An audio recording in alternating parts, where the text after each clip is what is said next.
আসসালামু আলাইকুম রহমতুল্লাহি ওবরকাতুহু। সম্মানিত দর্শক, আওয়ামী লীগ রাজনীতিতে ফিরে আসছে। আসসালামু আলাইকুম প্রিয় দর্শক শ্রোতা। গোলাম ময়লা রনি, সাংবাদিক ইলিয়াসের দেওয়া নাম। তিনি গোলাম মওলা রনি। আমরা জানি গোলাম ময়লা হোক আর মওলা হোক, তিনি যে আসলে আওয়ামী লীগের দোসর হিসেবে কাজ করতেছেন এবং আওয়ামী লীগের পক্ষে গণ অভ্যুত্থানের পর কথা বলে যাচ্ছেন, এটা কিন্তু আমরা স্পষ্ট। এবার শেখ হাসিনার সাথে গোলাম মওলা রনির ফোন কল ফাঁস হয়েছে। আসলে কি ফোন কল ফাঁস হয়েছে? ঘটনা কতটা সত্য ভিডিওতে জানবেন বিস্তারিত। চলুন ভিডিওতে বিস্তারিত দেখে আসি। আসসালামু আলাইকুম রহমতুল্লাহি ওবরকাতুহু। সম্মানিত দর্শক, আওয়ামী লীগ রাজনীতিতে ফিরে আসছে, এরকম একটা আশঙ্কা আওয়ামী বিরোধী যারা শক্তি রয়েছেন তাদের মধ্যে প্রবল আকার ধারণ করছে।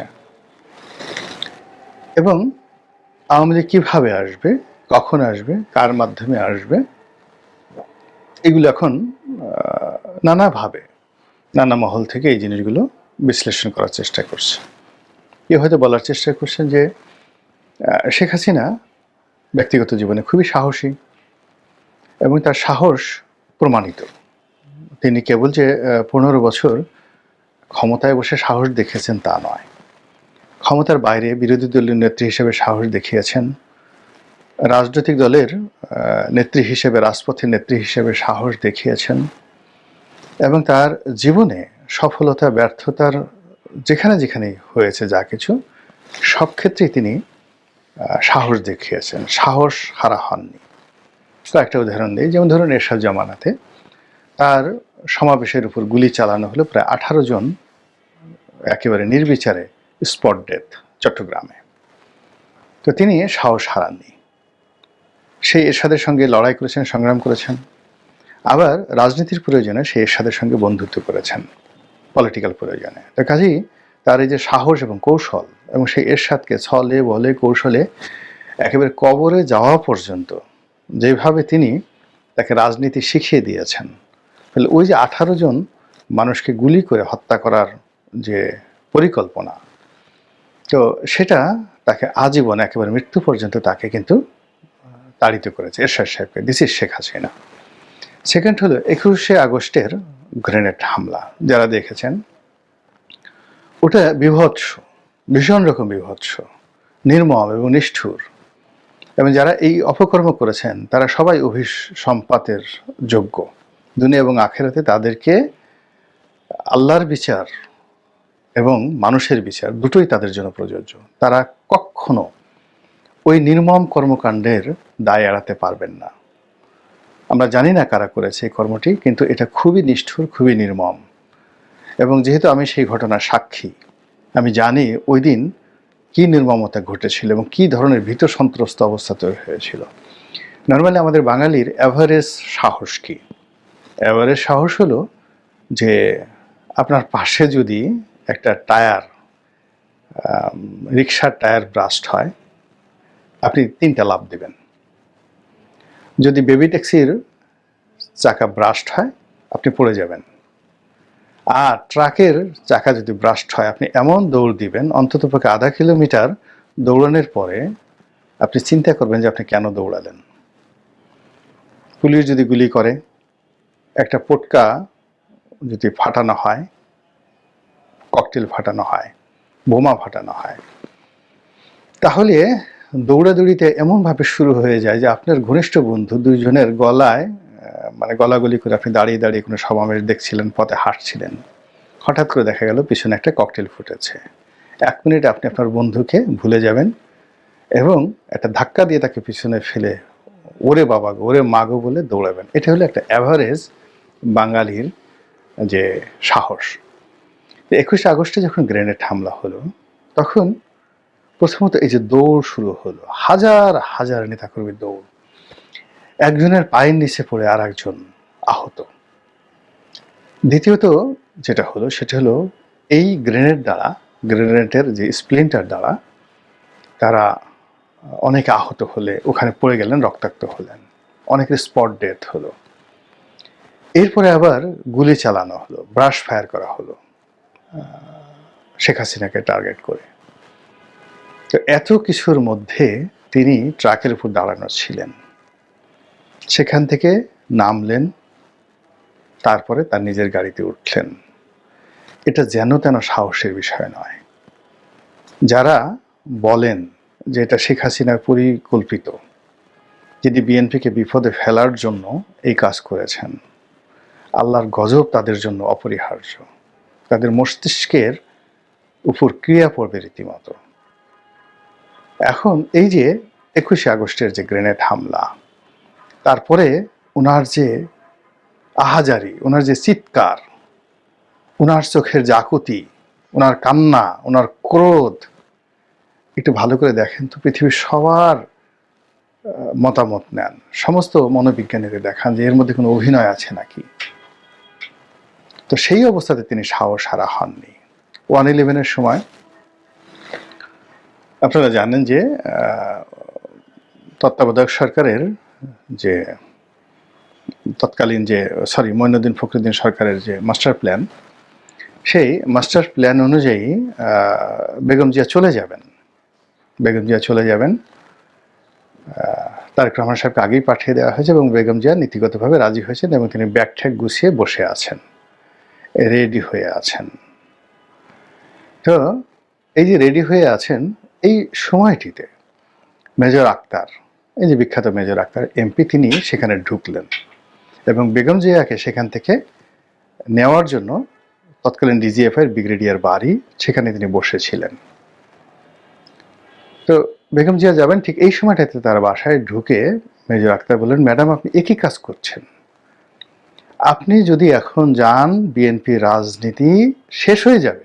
এবং উনি দেখেন যে স্টাইলে কথা বলেন, সারা জীবনের জন্য বিএনপি রাজনীতি শেষ হয়ে যাবে এবং এই যারা আপনার বিরুদ্ধে চক্রান্ত করছে তারা লাভবান হবে। দ্বিতীয়ত, শেখ হাসিনা যদি বাংলাদেশে এসে যায়, তাহলে টোটাল শেখ হাসিনার মানে এখন বাংলাদেশে আছে, আপনি চলে যান, সে যদি না যায় তাহলে পুরো রাজনীতিটা আওয়ামী লীগের থেকে যাবে, আপনি কি করবেন তখন? তো বেগম জিয়া প্রাজ্ঞ, তিনি বুঝলেন এবং তিনি সিদ্ধান্ত নিলেন তিনি যাবেন না। এবং এই কথা স্বয়ং ব্রিগেডিয়ার বাড়ি আপনার তিনি সাক্ষাৎকারে বলেছেন, টেলিভিশন সাক্ষাৎকারে বলেছেন।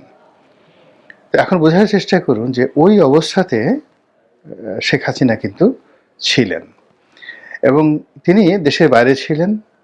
তাকে মানে বেগম জিয়াকে পাঠানো হবে এবং তাকে বাংলাদেশে আসতে দেওয়া হবে না। এই জন্য কী করা হলো, সমস্ত এয়ারলাইন্সের টিকিট তার কাটা ছিল। তিনি সেই টিকিটগুলোকে, এই সরকার বলল যে এয়ারলাইনগুলোকে নিষেধ করে দিল যে শেখ হাসিনাকে বহন করা যাবে না।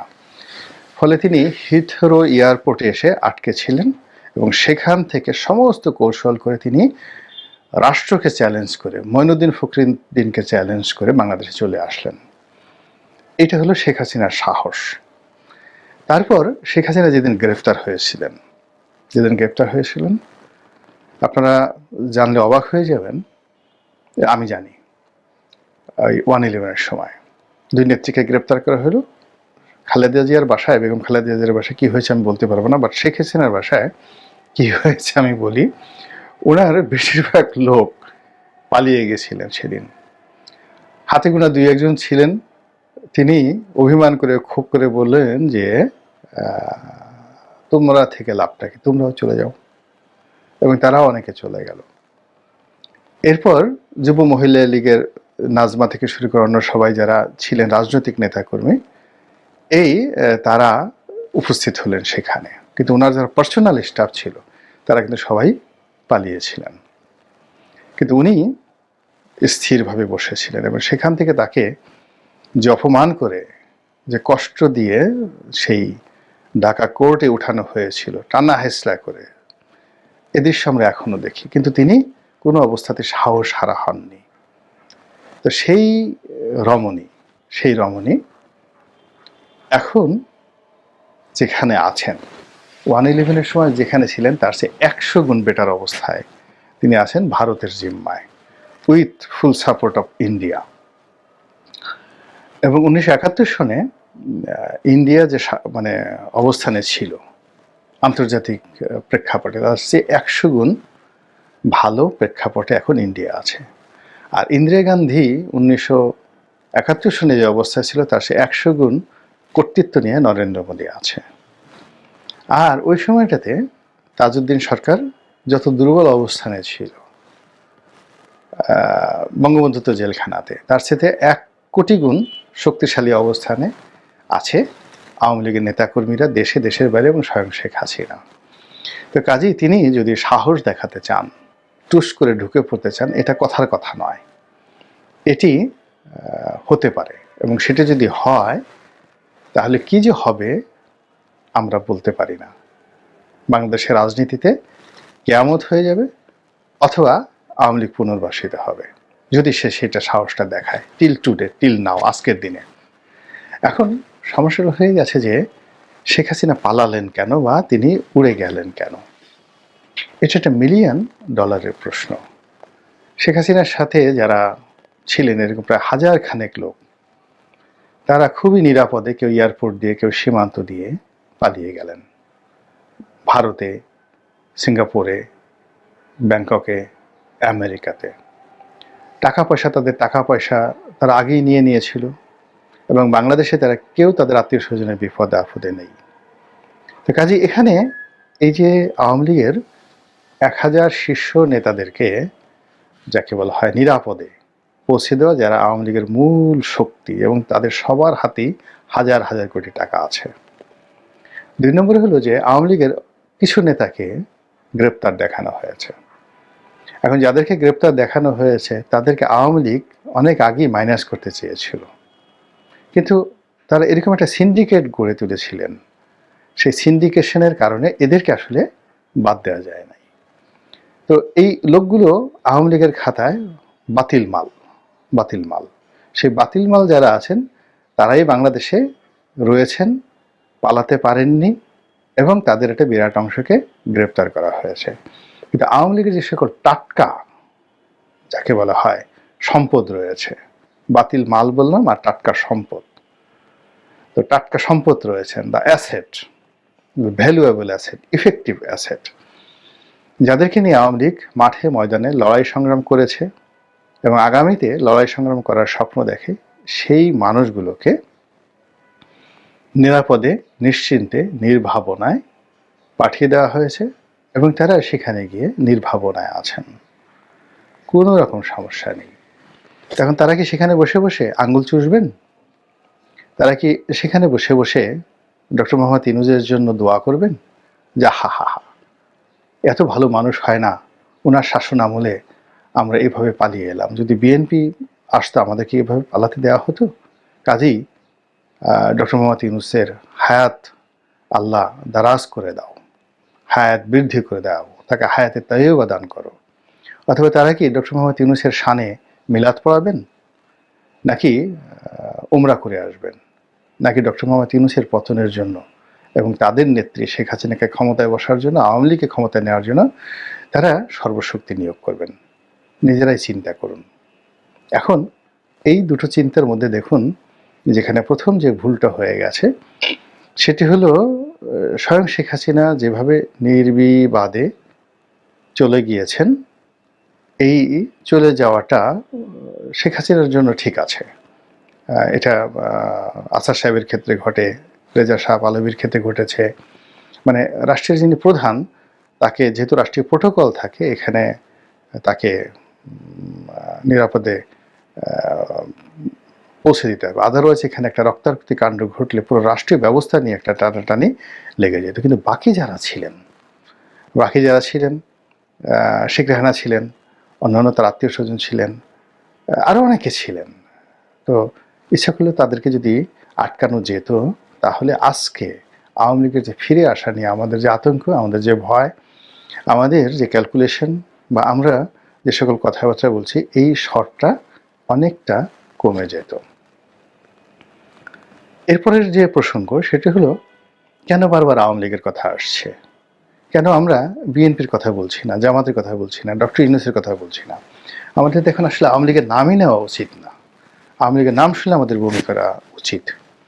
এর কারণ হলো যে আমরা সবাই এই দলটি দ্বারা এমনভাবে নির্যাতিত হয়েছি যে আগস্ট মাসের 5 তারিখের আগে অনেকে চেয়েছেন যে যে কোনো মূল্যে আওয়ামী লীগের পতন হোক।